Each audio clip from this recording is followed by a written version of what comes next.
Cell organelles या कोशिका अंगकों के अंतर्गत पिछले वीडियो में हमने हरित लवक का अध्ययन किया था। इस वीडियो में हम माइटोकॉन्ड्रिया के बारे में अध्ययन करेंगे। कोलिकर ने 1880 में कीटों की रेखित पेशियों में इन्हें देखा। बेंडा ने इन्हें माइटोकॉन्ड्रिया नाम दिया। वितरण के अंतर्गत ये प्रोकैरियोटिक कोशिकाओं में अनुपस्थित होते हैं और यूकैरियोटिक कोशिकाओं में उपस्थित रहते हैं। इनकी संख्या उपापचयी कोशिकाओं में अधिक व प्रौढ़ कोशिकाओं में कम होती है। माइटोकॉन्ड्रिया की संख्या सामान्यतः 50 से 5000 तक प्रति कोशिका होती है। रासायनिक संगठन के अंदर इनका मुख्य संगठन प्रोटीन 60 से 65%, लिपिड और वलयाकार डीएनए, आरएनए, 70S प्रकार के राइबोसोम और इलेक्ट्रॉन परिवहन एंजाइम पाए जाते हैं। माइटोकॉन्ड्रिया की संरचना। माइटोकॉन्ड्रिया की रचना का अध्ययन 3 भागों में किया जा सकता है: खोल व क्रिस्टी। दोहरी इकाई कला द्वारा घिरा होता है। इन्हें बाह्य व अंतःकंकाल कहते हैं। ये लाइपोप्रोटीन से बनी होती हैं। इन खोलों के मध्य अवकाश को पेरीमाइटोकॉन्ड्रियल अवकाश कहते हैं। बाह्य कला समतल होती है और अंतःकला अंतर्वलन युक्त होती है। अंतःकला के उभारों को क्रिस्टी कहते हैं। पादपों में इन्हें सूक्ष्मांकुर भी कहते हैं। क्रिस्टी की बाह्य कला को एम फेज और भीतरी सतह को सी फेज कहते हैं। Number 2, matrix. माइटोकॉन्ड्रिया के आंतरिक अवकाश में भरे हुए लिक्विड भाग को पीठिका या मैट्रिक्स कहते हैं। इसमें कई एंजाइम वाहक होते हैं और राइबोसोम, आरएनए, डीएनए आदि भी होते हैं। एंजाइम व वाहक श्वसन श्रृंखला से संबंधित होते हैं। माइटोकॉन्ड्रिया में वलयाकार डीएनए पाया जाता है। ये सी सतह पर उपस्थित होते हैं। माइटोकॉन्ड्रिया भी क्लोरोप्लास्ट की भांति स्वायत्त अंग है और ये श्वसन में सहायक एंजाइमों का संश्लेषण स्वयं कर लेते हैं।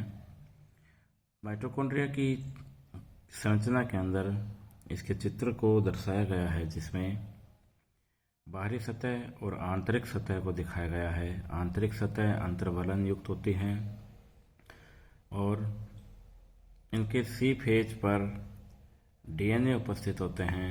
इसके अलावा अन्य अंग जो कि मैट्रिक्स में होते हैं। नेक्स्ट है प्रारंभिक कण।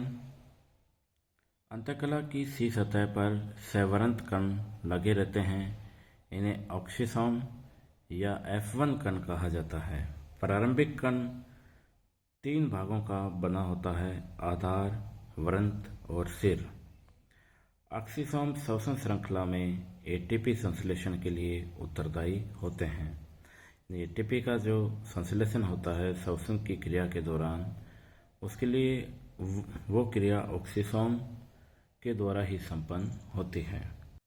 माइटोकॉन्ड्रिया की समतल बाह्य कला की सतह पर कई अवृंत कण चिपके रहते हैं, जिसमें आधारीय पीठिका व वृंत भाग नहीं होते। अतः सिर भाग सीधे ही बाह्य कला की सतह पर जुड़े रहते हैं। इन कणों को पार्सन के उप एकांक भी कहते हैं। माइटोकॉन्ड्रिया की उत्पत्ति। माइटोकॉन्ड्रिया की उत्पत्ति 3 विधियों से होती है। नंबर 1, विभिन्न कोशिका कलाओं से। रॉबर्टसन के अनुसार माइटोकॉन्ड्रिया की उत्पत्ति कोशिका में उपस्थित जीवद्रव्य कला और अंतःप्रद्योजालिका के अंतर्वलन से होती है। दूसरा जो माना जाता है सिद्धांत, वो है पूर्व उपस्थित माइटोकॉन्ड्रिया द्वारा।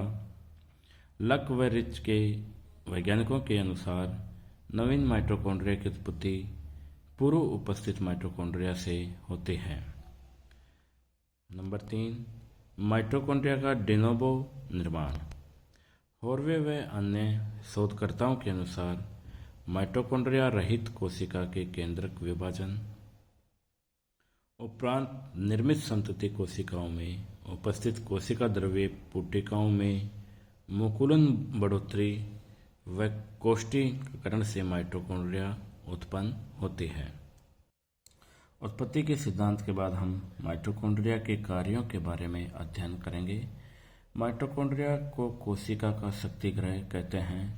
माइटोकॉन्ड्रिया में एटीपी उत्पादन की प्रक्रिया को ऑक्सीडेटिव फास्फोराइलेशन कहते हैं।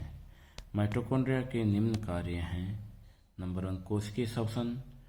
यूकेरियोटिक कोशिकाओं में माइटोकॉन्ड्रिया वायवीय श्वसन के स्थल होते हैं। वायवीय श्वसन 4 चरणों में पूर्ण होता है। ये है ग्लाइकोलाइसिस, पायरुविक अम्ल का एसिटाइल को एंजाइम ए में परिवर्तन, क्रेब्स चक्र और इलेक्ट्रॉन परिवहन तंत्र या एटीएस। इसमें से प्रथम 2 चरण कोशिका द्रव्य में, जबकि क्रेब्स चक्र व एटीएस यानी इलेक्ट्रॉन परिवहन तंत्र, इलेक्ट्रॉन ट्रांसफर सिस्टम, माइटोकॉन्ड्रिया की मैट्रिक्स व ऑक्सीसोम में संपन्न होते हैं। क्रेब्स चक्र में एसिटाइल को एंजाइम ए का ऑक्सीकरण होकर NADPH2, NADH2, FADH2 आदि का निर्माण होता है, जो कि इलेक्ट्रॉन परिवहन तंत्र में प्रवेश करके एटीपी अणुओं का निर्माण करते हैं। दूसरा है एटीपी अणुओं का परिवहन। श्वसन श्रृंखला के अंतर्गत निर्मित एटीपी अणु माइटोकॉन्ड्रिया में संचित रहते हैं। कोशिका में जिस स्थल पर अधिक माइटोकॉन्ड्रिया की आवश्यकता होती है, ये माइटोकॉन्ड्रिया गति करके उस स्थल के आसपास एकत्रित हो जाते हैं। इसके साथ ही माइटोकॉन्ड्रिया की कलाओं में संकुचन होता है और मैट्रिक्स के द्रव स्थितिक दाब में वृद्धि होने से जल व एटीपी अणु माइटोकॉन्ड्रिया से बाहर निकल जाते हैं। इस प्रकार माइटोकॉन्ड्रिया द्वारा एटीपी अणुओं का परिवहन किया जाता है। नंबर 3 है वसीय अम्लों का ऑक्सीकरण। माइटोकॉन्ड्रिया में वसीय अम्लों का बीटा ऑक्सीडेशन होता है, जिसमें एसिटाइल को एंजाइम ए का उत्पादन होता है। क्रेब्स चक्र में इसी पदार्थ का भावी ऑक्सीकरण होता है। नंबर 4, आयनों का परिवहन। माइटोकॉन्ड्रिया की अंतःकला पर कई वाहक पदार्थ स्थित होते हैं, जिनकी सहायता से ATP, phosphate, succinate, malate, glutamate, aspartate, कार्बनिक अम्ल HCO3 आदि आयन परिवर्तित होते रहते हैं। लेकिन अंतःकला कई आयनों जैसे chlorine, bromine, potassium, NAD+, AMP, कोसेटाइल AA, कोएसिटाइल A, acetyl A आदि के लिए अपारगम्य होते हैं। नंबर 5 है लिपिड का संश्लेषण। माइटोकॉन्ड्रिया में वसीय अम्लों व ग्लिसरॉल से वसाओं या लिपिड का संश्लेषण किया जाता है। धन्यवाद।